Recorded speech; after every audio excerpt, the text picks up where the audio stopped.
This is Dimitri Lascaris reporting for the Real News from the People's Summit in Chicago. The U.S. fossil fuel lobby seems to be having a political field day in the United States. In a few short months, the Trump administration is aggressively rolling back already weak environmental regulations, such as those limiting car and power plant emissions, protecting rivers and streams, limiting mining and drilling on public lands, and imposing a moratorium on offshore drilling in the fragile Arctic. President Trump has also proposed a reduction of the strategic petroleum reserves, which could strengthen the price of oil to the delight of oil producers. In short, the fossil fuels industry is partying like it's 1999. With us to discuss this is Steve Horn.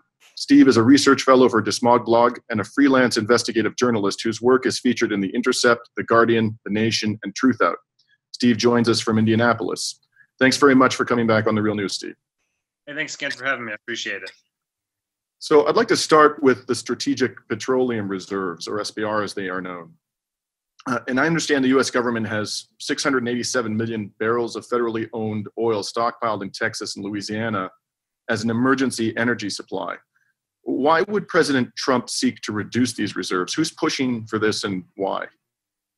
Yeah, well, this is a concept that's been pushed for several years now by basically this isn't just a Trump initiative. This has been pushed by, first and foremost, the Heritage Foundation, which has penned a lengthy study making their case for why the strategic petroleum reserves should be bottomed out.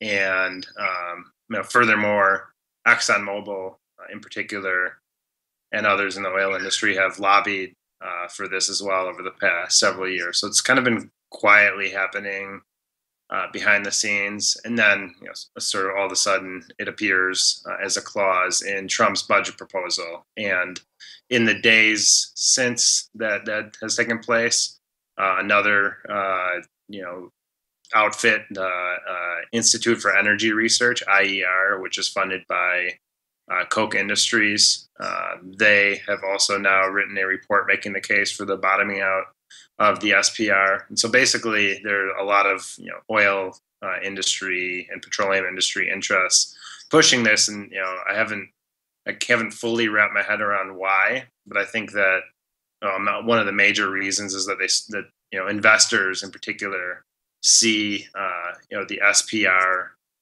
and the prospect of it being bottomed out as an investment opportunity.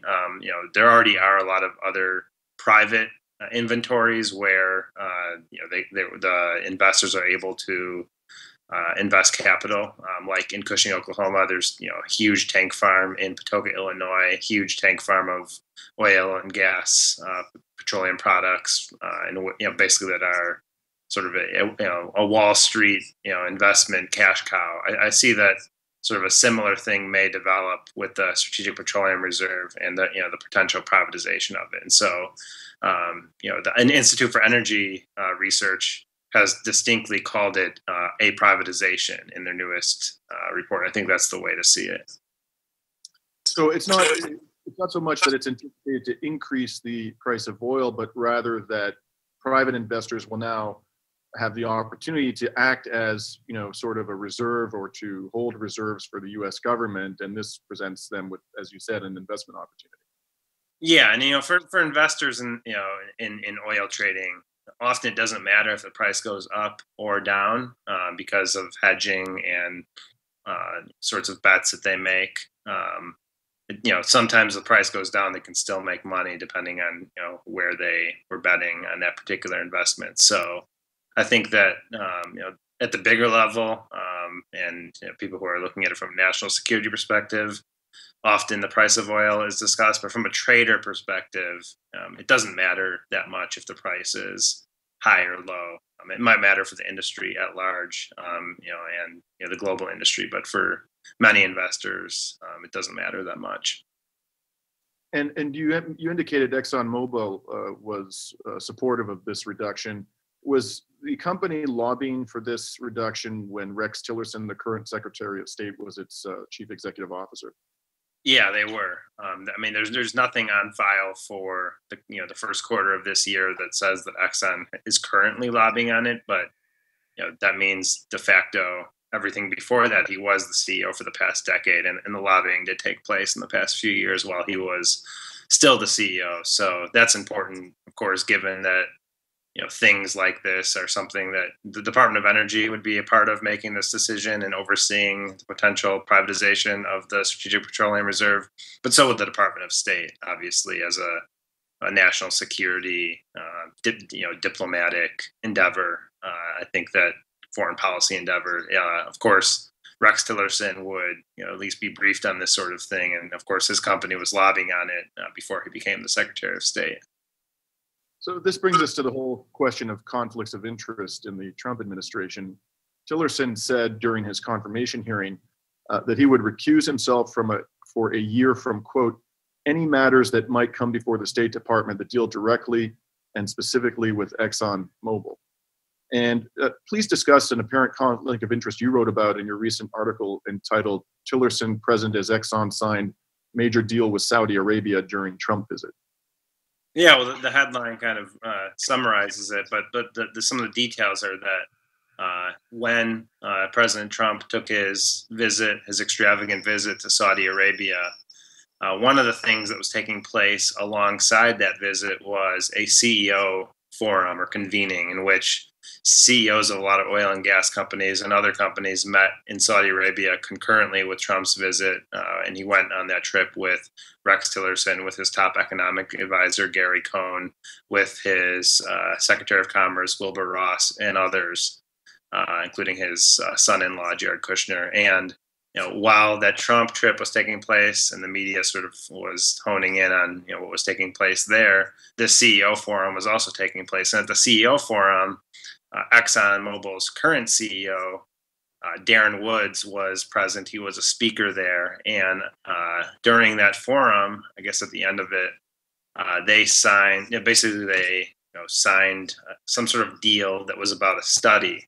And that study pertained to a joint venture refinery down in the Gulf Coast that's co-owned by ExxonMobil and SABIC, or Saudi Basic Industries Corporation, which is the Saudi state-owned company that owns refineries and other oil and gas industry assets.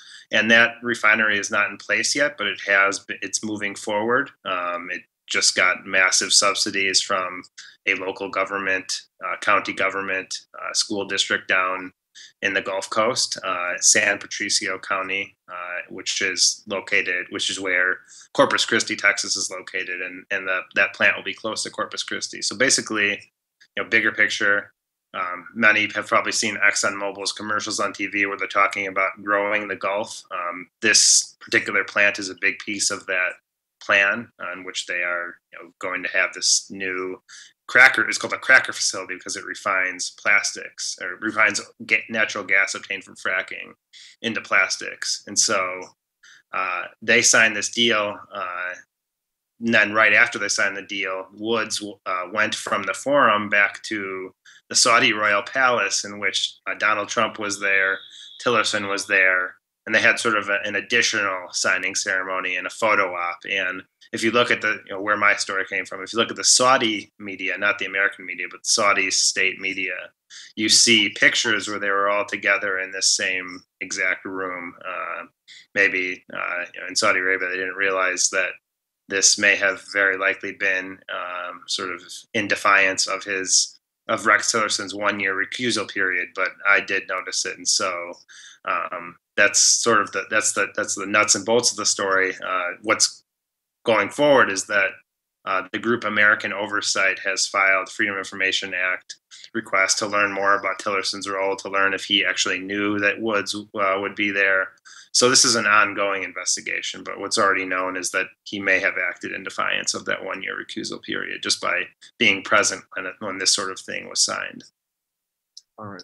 Well, I'd like to talk to you next in part 2 of our interview about President Trump's withdrawal of the United States from the Paris Climate Accord and the rationale that he's offered to the public for doing that.